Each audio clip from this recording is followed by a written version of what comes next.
ننګرهار کې د کرنې اوبو لګولو او مالدارۍ ریاست چارواکي وایي چې په دې ولایت کې کوچنیو څارویو ته د لیونتوب د مخنیوي په موخه د واکسینو کمپاین پیل شوی. د ریاست مطبوعاتي مسؤل اجمل سبحاني وایي دا لړۍ د ننګرهار په بېلابېلو ولسوالیو کې ترسره کیږي چې مالي ملاتړ د هایلین مرستندویه کمیټه کوي او په ترڅ کې به یې نږدې 43,000 واړه څاروي واکسین شي. خوشبختانه موږ سږ هم په 10 ولسوالیو حصارک، در نور، شیرزاد، خوږیاڼو، سرور، رودات، کوز کونړ، کامه، بیسود او چپرهار کې 42,250 وړو شکرنهونکو څارویو ته د انتروتوکسیما یا د څارویو د لیونتوب واکسینونو تطبیق چارې هم دا اوس هم په ولسوالیو کې روانې دي او زموږ هغه مسلکي ډاکټر صاحبان چې دي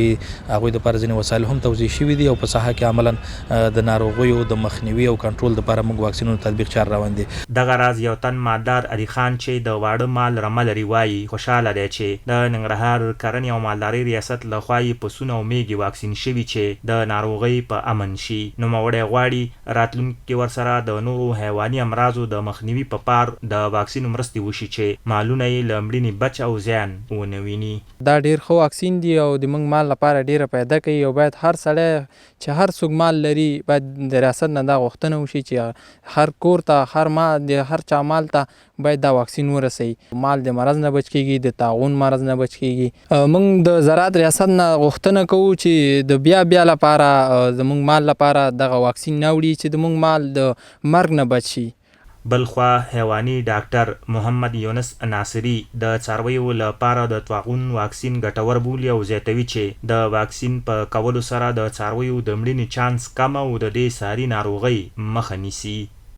دغه واکسین چې موږ تطبیق دا د وړو شخوندوونکو حیواناتو د طاعون مرض لپاره ده، چونکې دا یو ویروسي مرض ده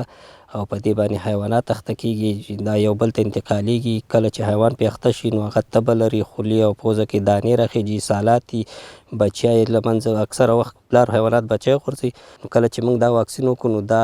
مرض چې ده کنټرولېږي، چې کله چې کنټرول شو نو حیوانات سالم راځي، مالداره او اقتصادي وضعیت هم ښه کیږي، نو مرض نه په امن کې. د ننګرهار کرنې اوبو لګولو او مالدارۍ ریاست چارواکي وایي تیر کې هم څارویو ته د موسمي ناروغیو د مخنیوي په موخه لسګونه زره دوزه واکسین تطبیق کړي او راتلونکی وخت هم پلان لري چې مختلف واکسینونه څارویو ته تطبیق کړي.